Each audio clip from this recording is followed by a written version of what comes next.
India got talent ಶೋನಲ್ಲಿ ತಂದೆ ತಾಯಿ ಸೆಕ್ಸ್ ಬಗ್ಗೆ ಅಪಹಾಸ್ಯ ಮಾಡಿದ್ದ ಯೂಟ್ಯೂಬರ್ ರಣವೀರ್ ಅಲಹಾಬಾದಿಯ ಟೀಮ್ಗೆ ಸುಪ್ರೀಂ ಕೋರ್ಟ್ ಮತ್ತೊಮ್ಮೆ ಖಡಕ್ ಎಚ್ಚರಿಕೆ ನೀಡಿದೆ. ಆದರೆ ಸಭ್ಯತೆ ಮೀರಬಾರದು ಎಂದು ಸೂಚಿಸಿ YouTuber India got talent show viral ಆದ ಬಳಿಕ ಇಡೀ ದೇಶದಾದ್ಯಂತ ತೀವ್ರ ಟೀಕೆ ವ್ಯಕ್ತವಾಗಿತ್ತು.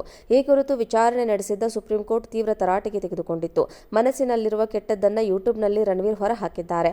ಸಮಾಜಕ್ಕೆ ತನ್ನದೇ ಆದ ಮೌಲ್ಯಗಳಿವೆ. ಆ ಮೌಲ್ಯಗಳನ್ನು ನೀವು ಗೌರವಿಸಬೇಕು. ಸಮಾಜವನ್ನು ಲಘುವಾಗಿ ತೆಗೆದುಕೊಳ್ಳಬೇಡಿ. ಅಭಿವ್ಯಕ್ತಿ ಸ್ವಾತಂತ್ರ್ಯದ ಹೆಸರಿನಲ್ಲಿ ಸಮಾಜದ ನಿಯಮಗಳ ವಿರುದ್ಧ ಮಾತನಾಡುವುದು ಲೈಸೆನ್ಸ್ ಅನ್ನ ಯಾರಿಗೂ ಕೊಟ್ಟಿಲ್ಲ. ನೀವು ಬಳಸಿರುವ ಪದಗಳು ಹೆಣ್ಣು ಮಗಳ ತಂದೆ ತಾಯಿ ಸೋದರಿಯರು ಇಡೀ ಸಮಾಜದ ನಾಚಿಕೆ ಪಡುವಂತದ್ದು ಎಂದು ಸುಪ್ರೀಂ ಕೋರ್ಟ್ ಸ್ಪಷ್ಟಪಡಿಸಿದೆ. ಇದೀಗ ಯೂಟ್ಯೂಬ್ ಶೋ ನಡೆಸಲು ರಣವೀರ್ ಅಲಹಾಬಾದ್ಗೆ ಸುಪ್ರೀಂ ಕೋರ್ಟ್ ಅನುಮತಿ ನೀಡಿದೆ. ಆದರೆ ಯೂಟ್ಯೂಬ್ ಶೋಗಳಲ್ಲಿ ಸಭ್ಯತೆ ಇರಬೇಕು ಎಂದಿದೆ. ಇದೇ ವೇಳೆ ಅಭಿವ್ಯಕ್ತಿ ಸ್ವಾತಂತ್ರ್ಯವನ್ನ ರಕ್ಷಿಸುವಂತೆ ಕೇಂದ್ರ ಸರ್ಕಾರಕ್ಕೆ ಹೇಳಿದೆ. ಇಂಡಿಯಾ ಗಾಟ್ ಟ್ಯಾಲೆಂಟ್ ಶೋನಲ್ಲಿದ್ದ ಸಮಯ ರೇಣಾ ಹೇಳಿಕೆಯನ್ನ ಸುಪ್ರೀಂ ಕೋರ್ಟ್ ಗಂಭೀರವಾಗಿ ಪರಿಗಣಿಸಿದ್ದು ತರಾಟೆಗೆ ತೆಗೆದುಕೊಂಡಿದೆ. ಇಂಡಿಯಾ ಗಾಟ್ ಟ್ಯಾಲೆಂಟ್ ಶೋನಲ್ಲಿ ತಂದೆ ತಾಯಿ ಸೆಕ್ಸ್ ಬಗ್ಗೆ ಅಪಹಾಸ್ಯ ಮಾಡಿದ್ದ ಯೂಟ್ಯೂಬರ್ ರಣವೀರ್ ಅಲಹಾಬಾದಿಯ ಟೀಮ್ಗೆ ಸುಪ್ರೀಂ ಕೋರ್ಟ್ ಮತ್ತೊಮ್ಮೆ ಖಡಕ್ ಎಚ್ಚರಿಕೆ ನೀಡಿದೆ. ಆದರೆ ಸಭ್ಯತೆ ಮೀರಬಾರದು ಎಂದು ಸೂಚಿಸಿ YouTuber India got talent show viral ಆದ ಬಳಿಕ ಇಡೀ ದೇಶದಾದ್ಯಂತ ತೀವ್ರ ಟೀಕೆ ವ್ಯಕ್ತವಾಗಿತ್ತು. ಈ ಕುರಿತು ವಿಚಾರಣೆ ನಡೆಸಿದ್ದ ಸುಪ್ರೀಂ ಕೋರ್ಟ್ ತೀವ್ರ ತರಾಟೆಗೆ ತೆಗೆದುಕೊಂಡಿತ್ತು. ಮನಸ್ಸಿನಲ್ಲಿರುವ ಕೆಟ್ಟದ್ದನ್ನು ಯೂಟ್ಯೂಬ್ನಲ್ಲಿ ರಣವೀರ್ ಹೊರಹಾಕಿದ್ದಾರೆ. ಸಮಾಜಕ್ಕೆ ತನ್ನದೇ ಆದ ಮೌಲ್ಯಗಳಿವೆ. ಆ ಮೌಲ್ಯಗಳನ್ನು ನೀವು ಗೌರವಿಸಬೇಕು. ಸಮಾಜವನ್ನು ಲಘುವಾಗಿ ತೆಗೆದುಕೊಳ್ಳಬೇಡಿ.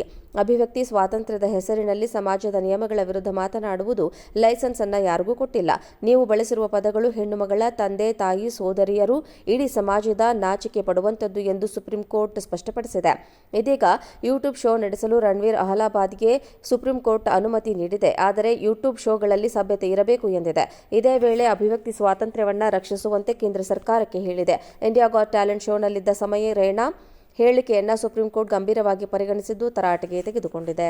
ಇಂಡಿಯಾ ಗಾಟ್ ಟ್ಯಾಲೆಂಟ್ ಶೋನಲ್ಲಿ ತಂದೆ ತಾಯಿ ಸೆಕ್ಸ್ ಬಗ್ಗೆ ಅಪಹಾಸ್ಯ ಮಾಡಿದ್ದ ಯೂಟ್ಯೂಬರ್ ರಣವೀರ್ ಅಲಹಾಬಾದಿಯ ಟೀಮ್ಗೆ ಸುಪ್ರೀಂ ಕೋರ್ಟ್ ಮತ್ತೊಮ್ಮೆ ಖಡಕ್ ಎಚ್ಚರಿಕೆ ನೀಡಿದೆ. ಆದರೆ ಸಭ್ಯತೆ ಮೀರಬಾರದು ಎಂದು ಸೂಚಿಸಿ YouTuber India got talent show viral ಆದ ಬಳಿಕ ಇಡೀ ದೇಶದಾದ್ಯಂತ ತೀವ್ರ ಟೀಕೆ ವ್ಯಕ್ತವಾಗಿತ್ತು. ಈ ಕುರಿತು ವಿಚಾರಣೆ ನಡೆಸಿದ್ದ ಸುಪ್ರೀಂ ಕೋರ್ಟ್ ತೀವ್ರ ತರಾಟೆಗೆ ತೆಗೆದುಕೊಂಡಿತ್ತು. ಮನಸ್ಸಿನಲ್ಲಿರುವ ಕೆಟ್ಟದ್ದನ್ನು ಯೂಟ್ಯೂಬ್ನಲ್ಲಿ ರಣವೀರ್ ಹೊರಹಾಕಿದ್ದಾರೆ. ಸಮಾಜಕ್ಕೆ ತನ್ನದೇ ಆದ ಮೌಲ್ಯಗಳಿವೆ. ಆ ಮೌಲ್ಯಗಳನ್ನು ನೀವು ಗೌರವಿಸಬೇಕು. ಸಮಾಜವನ್ನು ಲಘುವಾಗಿ ತೆಗೆದುಕೊಳ್ಳಬೇಡಿ. ಅಭಿವ್ಯಕ್ತಿ ಸ್ವಾತಂತ್ರ್ಯದ ಹೆಸರಿನಲ್ಲಿ ಸಮಾಜದ ನಿಯಮಗಳ ವಿರುದ್ಧ ಮಾತನಾಡುವುದು ಲೈಸೆನ್ಸ್ ಅನ್ನ ಯಾರಿಗೂ ಕೊಟ್ಟಿಲ್ಲ. ನೀವು ಬಳಸಿರುವ ಪದಗಳು ಹೆಣ್ಣು ಮಗಳ ತಂದೆ ತಾಯಿ ಸೋದರಿಯರು ಇಡೀ ಸಮಾಜದ ನಾಚಿಕೆ ಪಡುವಂತದ್ದು ಎಂದು ಸುಪ್ರೀಂ ಕೋರ್ಟ್ ಸ್ಪಷ್ಟಪಡಿಸಿದೆ. ಇದೀಗ ಯೂಟ್ಯೂಬ್ ಶೋ ನಡೆಸಲು ರಣವೀರ್ ಅಲಹಾಬಾದ್ಗೆ ಸುಪ್ರೀಂ ಕೋರ್ಟ್ ಅನುಮತಿ ನೀಡಿದೆ. ಆದರೆ ಯೂಟ್ಯೂಬ್ ಶೋಗಳಲ್ಲಿ ಸಭ್ಯತೆ ಇರಬೇಕು ಎಂದಿದೆ. ಇದೇ ವೇಳೆ ಅಭಿವ್ಯಕ್ತಿ ಸ್ವಾತಂತ್ರ್ಯವನ್ನ ರಕ್ಷಿಸುವಂತೆ ಕೇಂದ್ರ ಸರ್ಕಾರಕ್ಕೆ ಹೇಳಿದೆ. ಇಂಡಿಯಾ ಗಾಟ್ ಟ್ಯಾಲೆಂಟ್ ಶೋನಲ್ಲಿದ್ದ ಸಮಯ ರೇಣಾ ಹೇಳಿಕೆಯನ್ನ ಸುಪ್ರೀಂ ಕೋರ್ಟ್ ಗಂಭೀರವಾಗಿ ಪರಿಗಣಿಸಿದ್ದು ತರಾಟೆಗೆ ತೆಗೆದುಕೊಂಡಿದೆ.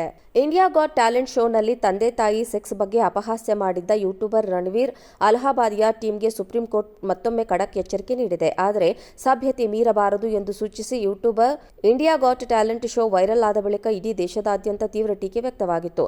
ಈ ಕುರಿತು ವಿಚಾರಣೆ ನಡೆಸಿದ್ದ ಸುಪ್ರೀಂ ಕೋರ್ಟ್ ತೀವ್ರ ತರಾಟೆಗೆ ತೆಗೆದುಕೊಂಡಿತ್ತು. ಮನಸ್ಸಿನಲ್ಲಿರುವ ಕೆಟ್ಟದ್ದನ್ನು ಯೂಟ್ಯೂಬ್ನಲ್ಲಿ ರಣವೀರ್ ಹೊರಹಾಕಿದ್ದಾರೆ. ಸಮಾಜಕ್ಕೆ ತನ್ನದೇ ಆದ ಮೌಲ್ಯಗಳಿವೆ. ಆ ಮೌಲ್ಯಗಳನ್ನು ನೀವು ಗೌರವಿಸಬೇಕು. ಸಮಾಜವನ್ನು ಲಘುವಾಗಿ ತೆಗೆದುಕೊಳ್ಳಬೇಡಿ. ಅಭಿವ್ಯಕ್ತಿ ಸ್ವಾತಂತ್ರ್ಯದ ಹೆಸರಿನಲ್ಲಿ ಸಮಾಜದ ನಿಯಮಗಳ ವಿರುದ್ಧ ಮಾತನಾಡುವುದು ಲೈಸೆನ್ಸ್ ಅನ್ನ ಯಾರಿಗೂ ಕೊಟ್ಟಿಲ್ಲ. ನೀವು ಬಳಸಿರುವ ಪದಗಳು ಹೆಣ್ಣು ಮಗಳ ತಂದೆ ತಾಯಿ ಸೋದರಿಯರು ಇಡೀ ಸಮಾಜದ ನಾಚಿಕೆ ಪಡುವಂತದ್ದು ಎಂದು ಸುಪ್ರೀಂ ಕೋರ್ಟ್ ಸ್ಪಷ್ಟಪಡಿಸಿದೆ. ಇದೀಗ ಯೂಟ್ಯೂಬ್ ಶೋ ನಡೆಸಲು ರಣವೀರ್ ಅಲಹಾಬಾದ್ಗೆ ಸುಪ್ರೀಂ ಕೋರ್ಟ್ ಅನುಮತಿ ನೀಡಿದೆ. ಆದರೆ ಯೂಟ್ಯೂಬ್ ಶೋಗಳಲ್ಲಿ ಸಭ್ಯತೆ ಇರಬೇಕು ಎಂದಿದೆ. ಇದೇ ವೇಳೆ ಅಭಿವ್ಯಕ್ತಿ ಸ್ವಾತಂತ್ರ್ಯವನ್ನ ರಕ್ಷಿಸುವಂತೆ ಕೇಂದ್ರ ಸರ್ಕಾರಕ್ಕೆ ಹೇಳಿದೆ. ಇಂಡಿಯಾ ಗಾಟ್ ಟ್ಯಾಲೆಂಟ್ ಶೋನಲ್ಲಿದ್ದ ಸಮಯ ರೇಣಾ ಹೇಳಿಕೆಯನ್ನ ಸುಪ್ರೀಂ ಕೋರ್ಟ್ ಗಂಭೀರವಾಗಿ ಪರಿಗಣಿಸಿದ್ದು ತರಾಟೆಗೆ ತೆಗೆದುಕೊಂಡಿದೆ.